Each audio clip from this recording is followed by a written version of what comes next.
Today marks the anniversary of the school lockdown I experienced. I still remember it vividly.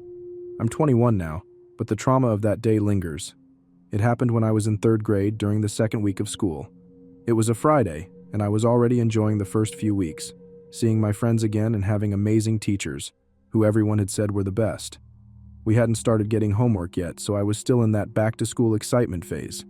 Fridays were my favorite because my friends and I would go to Dave & Buster's, and the weekend was just around the corner.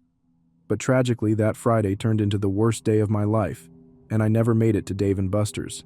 It was around 11 o'clock, just an hour before lunch, and I was looking forward to pizza, our usual Friday meal. I'd just started my 3rd period class, and about 20 minutes in, I asked to use the restroom. My teacher let me go, and I took the hall pass. When I got to the bathroom, it was empty. I really had to go, so I went into one of the stalls. Afterward, I washed my hands and reached for a paper towel. Suddenly, the school lockdown alarm went off. It beeped 4 times, signaling a real lockdown. 3 beeps would have meant a drill. Even though I was young, I knew the lockdown procedures, so I immediately turned off the bathroom lights, went back into the stall, and squatted on the toilet with the lid closed. I was terrified. Running back to my class would put everyone in danger, so I stayed hidden. About 10 minutes passed, and the lockdown was still in effect. I was shaking, softly crying, but then I heard footsteps approaching the bathroom. My heart raced as the bathroom door opened, casting hallway light inside. The footsteps came to a stop directly in front of my stall. I felt my life flash before my eyes. I held my breath, covering my mouth with my hands to stay silent. After what felt like an eternity, about 15 to 20 seconds, the person finally walked out. I felt a bit of relief, but I stayed in position, still terrified. The lockdown continued for another 15 minutes. Then, out of nowhere, I heard a loud scream, a man's scream full of pain. It quickly faded, and I couldn't hear it anymore. A moment later, the principal came on the loudspeaker and said, "Elvis has left the building," our signal that the lockdown was over and we were safe. The school closed immediately for the day, and my mom picked me up about 15 minutes later. The next day, she told me why we'd had the lockdown, and what she told me sent chills down my spine. One of the administrators had received a strange phone call about a pizza that someone ordered for the school. She asked the staff via email if anyone had ordered pizza, but everyone said no. She messaged the principal, who then initiated the lockdown. Shortly afterward, an intruder entered through the front doors. By that time, the lockdown was in effect.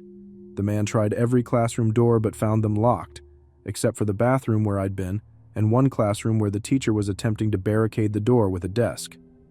Unfortunately, it wasn't strong enough, and the intruder got inside with a knife in his hand. Seeing the weapon, the teacher grabbed a pair of scissors and threw them, hitting the intruder in the shoulder. That was the scream I'd heard. He ran out of the building, got into his car, and drove off. The reason he came to the school was horrifying. He'd been dating one of the students' moms and found out she'd cheated on him with his childhood best friend. Furious, he wanted revenge and planned to hurt her son. The thought that someone could be so deranged chilled me to the core. I didn't know the boy, and we never had classes together, but I still felt the weight of what he went through. The school was closed the entire next week. The boy and his mother moved out of town and were never seen or heard from again. I think about this often and hope that they're both doing better today. Even now, I'm still single, but this experience has given me some advice for people in relationships. Never betray each other.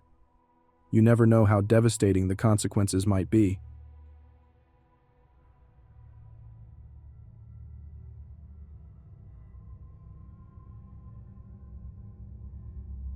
This event happened in late 2004 during my senior year of high school. I couldn't wait to graduate. I attended a school called Winston Prep in Union Square, New York City. It was a special education school for students from 6th to 12th grade, designed for those with various learning disabilities. I was diagnosed with severe ADHD and OCD at an early age, while others in my school had conditions like Asperger's or mild autism. I mostly talked to students who had similar conditions to mine since we understood social cues better than others did. Our classes were organized more by our needs than by grade, and we had the same learning groups with the same people each year. I generally got along well with my classmates. Everyone in my group was friendly, but there was one guy who always stood out as somewhat odd. His name was Quentin. He didn't have many friends and was known for staring at people, myself included, which often made people uncomfortable. Despite that, I thought he was pretty chill and was able to have a conversation with him. One day, my history teacher was discussing the upcoming 2004 presidential election, where George Bush was running for re-election as a Republican against Democratic candidate John Kerry. Our teacher asked the class who they wanted to win and why. When it was Quentin's turn, he said he wanted Bush to win. He explained his reasons, focusing mainly on gun laws, saying that people should be allowed to protect themselves if they own guns. Then, in an unexpected twist, he told the whole class he owned a BB gun and planned to bring it to school one day. We all laughed, assuming he was joking. Later that semester, though, we realized he wasn't joking at all. One Tuesday, Quentin didn't show up to class. I assumed he was sick, but I was wrong. Around 10 in the morning, just a few minutes into my second class, the lockdown alarm sounded. Usually we'd know in advance if there was a lockdown or fire drill, but there had been no prior notice this time, which signaled this was real. About 10 minutes into the lockdown, I heard commotion in the hallway. There was banging, like someone being slammed against lockers, followed by the stairway door opening and closing. Then, silence. After a few minutes, the principal came on the loudspeaker, announcing that the lockdown was over and that the school would close early for safety reasons. After leaving the school, I turned on my flip phone. I had one because this was before smartphones like iPhones or Samsungs were around. I received a text from a friend that read, "Dude, this is crazy. Quentin just got arrested for bringing a BB gun to school?" I remembered how he had told us about his plan to bring it. Everyone thought he was joking, but clearly, he wasn't. I didn't know what he intended to do with the gun, but whatever it was, it couldn't have been good. I managed to finish my senior year successfully, and today I'm an English teacher at a middle school. I don't know where Quentin is now, and I can't say I care, but I'm 85% sure his life didn't go in a positive direction.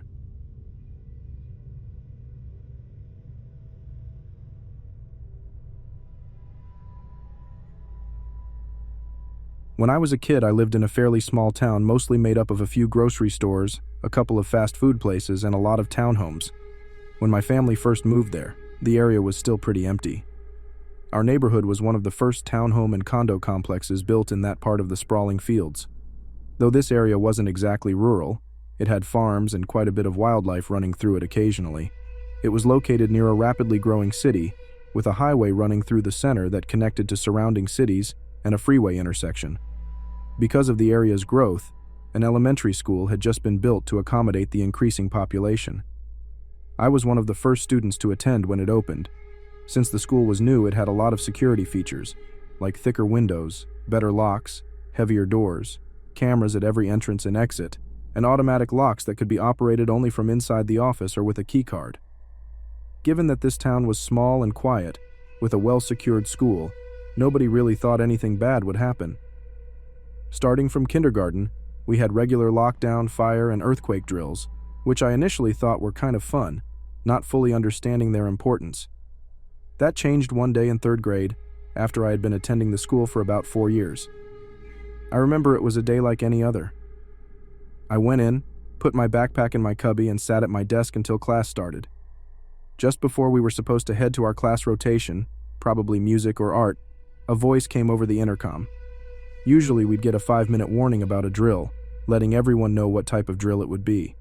For lockdown drills, we'd hear "lockdown drill" over the intercom, and the teacher would have us hide in the cubby closet, covering the windows with black cardstock after locking the door. This day, though, there was no drill mentioned on the schedule and no warning before the intercom came on.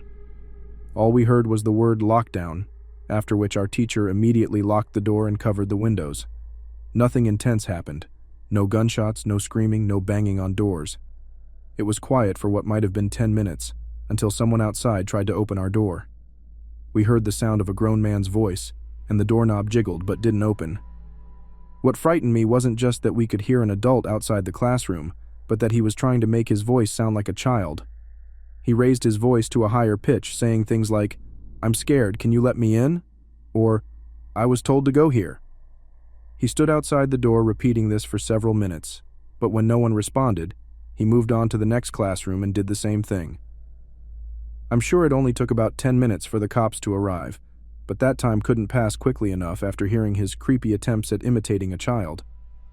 The police eventually arrived and arrested the man. From what I later heard from other kids at school, the man looked either homeless or as though he had been using drugs and was carrying a weapon. Rumors quickly spread. Some kids said he had a gun, others said he had a knife and had threatened the office staff. A few sixth graders thought it would be funny to scare us by saying that a kid got hurt and was pulled out of school. Another rumor claimed it was the janitor, but considering that the same janitor still works there, I doubt that's true. Either way, it was terrifying, and I hope I never have to deal with anything like that again. If there's a lesson to be learned, it's that you should always take drills seriously. You never know when you'll be faced with the real thing, and when that day comes, it's better to be prepared than caught off guard. It worries me to think about what could have happened if someone had been in his way. Armed or not, it could have ended badly if he'd had violent intentions. I hope that wherever he is, he got the help he needed and stays far from any schools he might disturb again.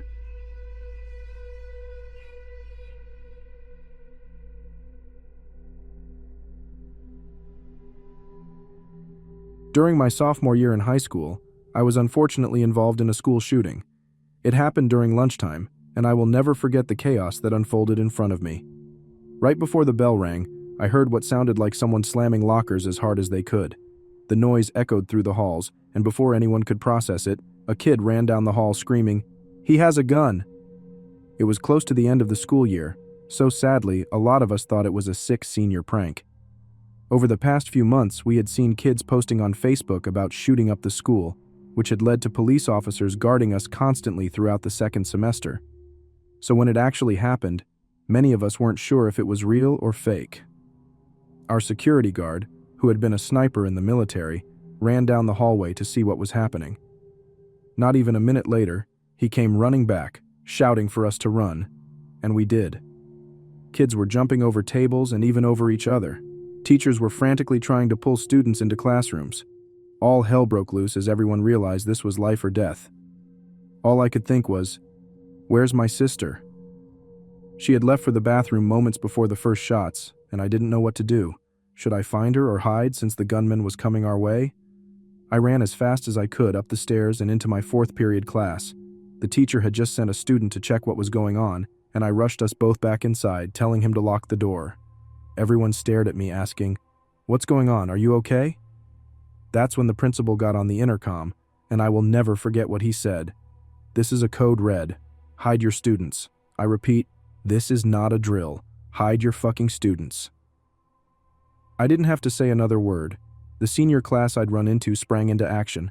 They barricaded the door with desks and chairs and pulled in as many students as they could. Our teacher told us to silence our phones but to text our parents.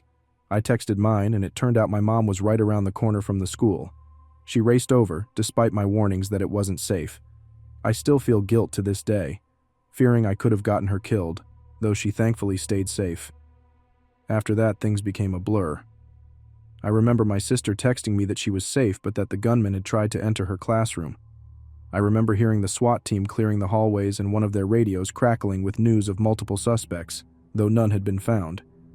I remember seeing Snapchat videos of teachers standing ready by doors, some with scissors, others with bats, and students taking off their shoes, prepared to defend against any intruder. While those images felt strangely wholesome, it was heartbreaking to think that a school community had to brace itself against its own students armed with guns. That's something that should never have happened, especially on a day we thought was routine. In the end, we were on lockdown from 1:45 p.m. until 10 p.m. The shooters were never found, as far as I know, and thankfully, no one was fatally injured. Walking out of the school afterward, seeing food and papers scattered through the halls was rough. We had to leave with our hands up and were patted down before we exited to ensure we weren't carrying weapons. My parents hugged me harder than ever, and I felt deeply grateful that we all walked out alive. Shortly afterward, I dropped out of high school and moved back to my hometown 5 states away. I lived with my brother until I got my own place, and that's when I met Devin. He was about 3 years older than me, and I didn't realize at first that he was the older brother of my first grade crush. Devin was friends with my brother and would often come over when we had gatherings. He seemed like a laid-back guy, the chill stoner type who never had issues with anyone. He was cool, until one night when we all got drunk, and it slipped out that he had once nearly shot up his high school. Almost everyone in the friend group already knew this about him, but they'd brushed it off, saying, "Well, He didn't actually do it, so... When I told them what I had been through, they quickly dropped him from the friend group. Still, it saddened me that it took my story to make them realize this wasn't something they should have ignored. Frankly, they shouldn't have been friends with him in the first place. After that, I moved again and cut ties with those friends, including my brother, and I don't regret it. It's been almost 10 years, and I am slowly moving on. I just wish the trend of validating people's harmful behavior would stop. This isn't a game, and if anyone feels the urge to take drastic actions like this, I urge them to reconsider. It's not worth ruining your life or others. You have a chance to make things right, so please, take it.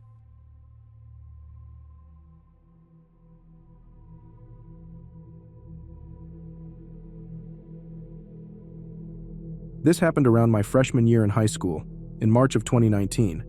Thankfully, nothing bad has happened since.